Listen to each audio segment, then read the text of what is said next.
Dear student, today we are going to start the very important topic, interference of light. Now, what is interference of light? Interference of light is the phenomena of redistribution of light energy in a medium on account of superposition of light waves from two coherent sources. This is the definition of interference. आओ इस ਨੂੰ ਅਸੀਂ discuss ਕਰਦੇ ਹਾਂ। ਮੰਨ ਲਓ ਸਾਡੇ ਕੋਲ ਦੋ ਸੋਰਸਿਸ ਨੇ ਜਿਨ੍ਹਾਂ ਨੂੰ ਅਸੀਂ ਮੰਨ ਕੇ ਚੱਲਿਆ ਕਿ ਕਿਹੜੇ ਸੋਰਸਿਸ ਨੇ ਕੋਹਰੈਂਟ ਸੋਰਸਿਸ। ਕੋਹਰੈਂਟ ਸੋਰਸਿਸ ਤੋਂ ਬਿਨਾ ਸਾਡੀ ਲਾਈਟ ਦੀ ਇੰਟਰਫੇरेंस ਜਿਹੜੀ ਹੈ ਉਹ ਨਹੀਂ ਹੋ ਸਕਦੀ। ਠੀਕ ਹੋ ਗਿਆ। Suppose we have two coherent sources. ਇਹਨਾਂ ਸੋਰਸਿਸ ਤੋਂ ਜਿਹੜੀ ਲਾਈਟ ਵੇਵ ਨਿਕਲੀ, ਠੀਕ ਹੋ ਗਿਆ, ਸਪੇਸ ਦੇ ਵਿੱਚ ਆਪਣੇ ਕੋਲ ਕੀ ਹੈ, ਮੀਡੀਅਮ ਦੇ ਵਿੱਚ ਦੋ ਸੋਰਸਿਸ ਨੇ, ਠੀਕ ਆ, ਕੋਹਰੈਂਟ। ਦੋਨਾਂ ਸੋਰਸਿਸ ਤੋਂ ਜਿਹੜੀ ਲਾਈਟ ਵੇਵ ਨਿਕਲਦੀ ਪਈ ਹੈ ਉਹ ਕੀ ਹੋਏਗਾ, ਉਹ ਆਪਸ ਵਿੱਚ ਕੀ ਹੋਏਗੀ, ਸੁਪਰ ਇੰਪੋਜ਼ ਹੋ ਜਾਏਗੀ। ਉਹਨਾਂ ਦੀ ਆਪਸ ਵਿੱਚ ਇੰਟਰਮਿਕਸਿੰਗ ਹੋਏਗੀ, ਉਹ ਆਪਸ ਵਿੱਚ ਸੁਪਰ ਇੰਪੋਜ਼ ਹੋਣਗੇ, ਜਿਸ ਤਰ੍ਹਾਂ ਮੈਂ ਫਸਟ ਲੈਕਚਰ ਦੇ ਵਿੱਚ ਜਿਹੜਾ ਹੈ ਉਹ ਡਿਸਕਸ ਕੀਤਾ ਸੀਗਾ। ਮੈਂ ਪਹਿਲਾਂ ਵੀ ਕਿਹਾ ਸੀਗਾ ਕਿ ਇੰਟਰਫੇरेंस ਆਫ ਲਾਈਟ ਨੂੰ ਸਮਝਣ ਤੋਂ ਪਹਿਲਾਂ ਤੁਹਾਨੂੰ ਸੁਪਰਪੋਜੀਸ਼ਨ ਪ੍ਰਿੰਸੀਪਲ ਤੇ ਕੋਹਰੈਂਟ ਸੋਰਸਿਸ ਬਾਰੇ ਸਮਝਣਾ ਬਹੁਤ ਜ਼ਰੂਰੀ ਹੈ। ਹੁਣ ਮੈਂ ਵਰਡ ਸਿੱਧੇ ਹੀ ਲੈਣੇ ਆ ਕਿ ਦੋ ਸੋਰਸਿਸ ਮੇਰੇ ਕੋਲ ਕੋਹਰੈਂਟ ਨੇ, ਇਹਨਾਂ ਤੋਂ ਲਾਈਟ ਵੇਵਸ ਆਈਆਂ, ਮੀਡੀਅਮ ਦੇ ਵਿੱਚ ਆ ਕੇ ਕਿਸੇ ਉਹ ਆਪਸ ਵਿੱਚ ਕੀ ਹੋ ਗਈਆਂ, ਸੁਪਰ ਇੰਪੋਜ਼ ਹੋ ਗਈਆਂ, ਇੱਕ ਦੂਜੇ ਦੇ ਉੱਪਰ ਜਿਹੜੀਆਂ ਉਹ ਮਿਕਸ ਹੋ ਗਈਆਂ। ਠੀਕ ਹੋ ਗਿਆ।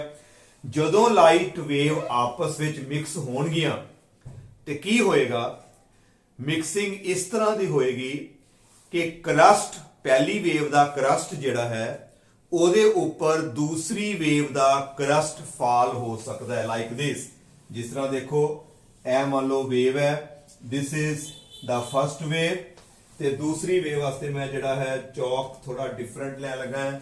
ਦੂਸਰੀ ਵੇਵ ਆਹ ਵਾਲੀ ਹੋ ਗਈ। ਇਹ ਦੋਨਾਂ ਦਾ ਕਰਸਟ ਇੱਕ ਦੇ ਉੱਪਰ ਇੱਕ ਆ ਗਿਆ। ਦੇਖੋ, ਕਰਸਟ ਪਹਿਲੀ ਦਾ ਤੇ ਇਹ ਦੂਸਰੀ ਵੇਵ, ਇਹ ਮੇਰੀ ਫਸਟ ਵੇਵ ਹੈ, ਇਹ ਸੈਕੰਡ ਵੇਵ। ਦੋਨਾਂ ਦੇ ਕਰਸਟ ਜਿਹੜੇ ਆਪਸ ਵਿੱਚ ਇੱਕ ਦੂਸਰੇ ਦੇ ਉੱਪਰ ਆ ਗਏ, ਟਰਫ ਤੇ ਟਰਫ ਵੀ ਇੱਕ ਦੂਸਰੇ ਦੇ ਉੱਪਰ ਆ ਗਏ। ਹਾਂਜੀ, ਠੀਕ ਹੈ।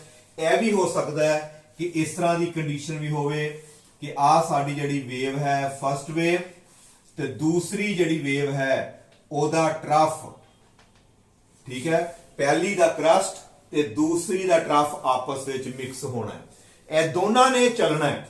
ਜਦੋਂ ਵੀ ਦੋ ਕੋਹਰੈਂਟ ਸੋਰਸਿਸ ਤੋਂ ਲਾਈਟ ਵੇਵ ਆਪਸ ਵਿੱਚ ਸੁਪਰ ਇੰਪੋਜ਼ ਹੋਏਗੀ, ਕੀ ਹੋਏਗਾ, ਕਰਸਟ ਉੱਪਰ ਕਰਸਟ ਵੀ ਆਏਗਾ, ਟਰਫ ਉੱਪਰ ਟਰਫ ਵੀ ਆਏਗਾ, ਤੇ ਕਰਸਟ ਦੇ ਨਾਲ ਟਰਫ ਵੀ ਜਿਹੜਾ ਹੈ ਉਹ ਆਪਸ ਵਿੱਚ ਸੁਪਰ ਇੰਪੋਜ਼ ਹੋਣਗੇ। ਠੀਕ ਹੋ ਗਿਆ। ਉਸ ਤੋਂ ਬਾਅਦ ਕੀ ਹੁੰਦਾ ਹੈ, ਜਦੋਂ ਇਸ ਤਰ੍ਹਾਂ ਦੀ ਮਿਕਸਿੰਗ ਹੋਏਗੀ, ਕਰਸਟ ਕਰਸਟ, ਟਰਫ ਟਰਫ, ਜਾਂ ਕਰਸਟ ਤੇ ਟਰਫ ਆਪਸ ਵਿੱਚ ਇੰਟਰਮਿਕਸ ਹੋਣਗੇ, ਤਾਂ ਲਾਈਟ ਦੀ ਜਿਹੜੀ ਹੈ એનર્ਜੀ ਦੀ ਰੀਡਿਸਟ੍ਰੀਬਿਊਸ਼ਨ ਹੋ ਜਾਏਗੀ। ਕਿਸੇ ਜਗ੍ਹਾ ਦੇ ਉੱਤੇ ਲਾਈਟ ਦੀ એનર્ਜੀ ਵੱਧ ਜਾਏਗੀ ਤੇ ਕਿਸੇ ਜਗ੍ਹਾ ਦੇ ਉੱਤੇ ਲਾਈਟ ਦੀ એનર્ਜੀ ਜਿਹੜੀ ਹੈ ਉਹ ਘਟ ਜਾਏਗੀ। ਹੁਣ ਕਿੱਥੇ ਵਧੇਗੀ, ਇਸ ਕੇਸ ਵਿੱਚ ਲਾਈਟ ਦੀ એનર્ਜੀ ਵੱਧ ਜਾਣੀ ਹੈ ਕਿਉਂਕਿ ਕਰਸਟ ਦੇ ਉੱਪਰ ਕਰਸਟ ਆਇਆ, ਸੇਮ ਪਲੱਸ ਵਾਲਾ ਸਾਈਨ, ਆ ਵੀ ਪਲੱਸ ਉੱਪਰ ਪਲੱਸ, ਤੇ ਕੀ ਹੋਏਗਾ, ਇਹਨਾਂ ਦਾ ਜਿਹੜਾ ਰਿਜ਼ਲਟੈਂਟ ਐਂਪਲੀਟਿਊਡ ਹੈ ਉਹ ਇਨਕਰੀਜ਼ ਹੋ ਜਾਏਗਾ। ਪਹਿਲਾਂ ਵੀ ਮੈਂ ਡਿਸਕਸ ਕੀਤਾ, ਜਿੱਥੇ ਕਰਸਟ ਉੱਪਰ ਕਰਸਟ ਆਏਗਾ ਐਂਪਲੀਟਿਊਡ ਇਨਕਰੀਜ਼ ਹੋ ਗਿਆ, ਤੇ ਜੇ ਐਂਪਲੀਟਿਊਡ ਵੱਧ ਜਾਏਗਾ ਤੇ ਲਾਈਟ ਦੀ ਜਿਹੜੀ ਹੈ ਇੰਟੈਂਸਿਟੀ ਵੀ ਜਿਹੜੀ ਉਹ ਵੱਧ ਜਾਏਗੀ, ਕਿਉਂਕਿ ਲਾਈਟ ਦੀ ਇੰਟੈਂਸਿਟੀ ਜਿਹੜੀ ਹੈ ਡਾਇਰੈਕਟਲੀ ਪ੍ਰਪੋਰਸ਼ਨਲ ਟੂ ਜਿਹੜਾ ਸਾਡਾ ਐਂਪਲੀਟਿਊਡ ਹੈ ਉਹਦੇ ਸਕੁਅਰ ਦੇ ਡਾਇਰੈਕਟਲੀ ਪ੍ਰਪੋਰਸ਼ਨਲ ਹੁੰਦੀ ਹੈ। ਜਿੱਥੇ ਐਂਪਲੀਟਿਊਡ ਵਧੇਗਾ ਉਥੇ ਲਾਈਟ ਦੀ ਇੰਟੈਂਸਿਟੀ ਜਿਹੜੀ ਹੈ ਉਹ ਵੱਧ ਜਾਏਗੀ, ਕਿਉਂਕਿ ਐਂਪਲੀਟਿਊਡ ਦਾ ਸਕੁਅਰ ਦੇ ਉੱਤੇ ਲਾਈਟ ਦੀ ਇੰਟੈਂਸਿਟੀ ਡਿਪੈਂਡ ਕਰਦੀ ਹੈ।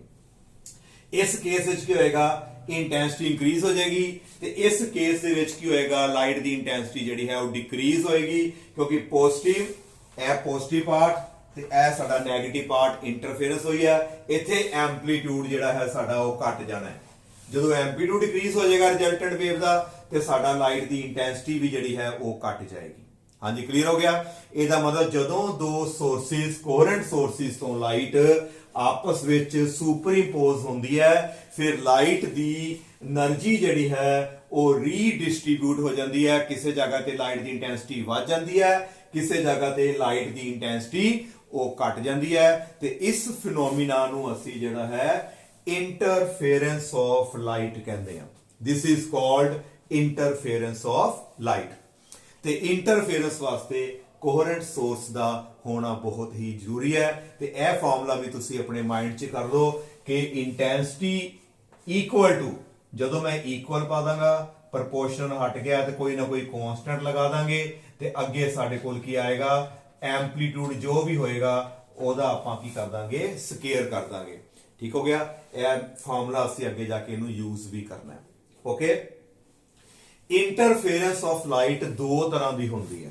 Two types of interference. ਇੱਕ ਤੇ ਹੈਗੀ ਆ ਕੰਸਟਰਕਟਿਵ ਇੰਟਰਫੇਰੈਂਸ, ਕੰਸਟਰਕਟਿਵ ਇੰਟਰਫੇਰੈਂਸ ਤੇ ਦੂਸਰੀ ਸਾਡੇ ਕੋਲ ਹੁੰਦੀ ਹੈ ਡਿਸਟਰਕਟਿਵ ਇੰਟਰਫੇਰੈਂਸ ਆਫ ਲਾਈਟ। ਦੋ ਤਰ੍ਹਾਂ ਦੀਆਂ ਸਾਡੀਆਂ ਇੰਟਰਫੇਰੈਂਸ ਨੇ।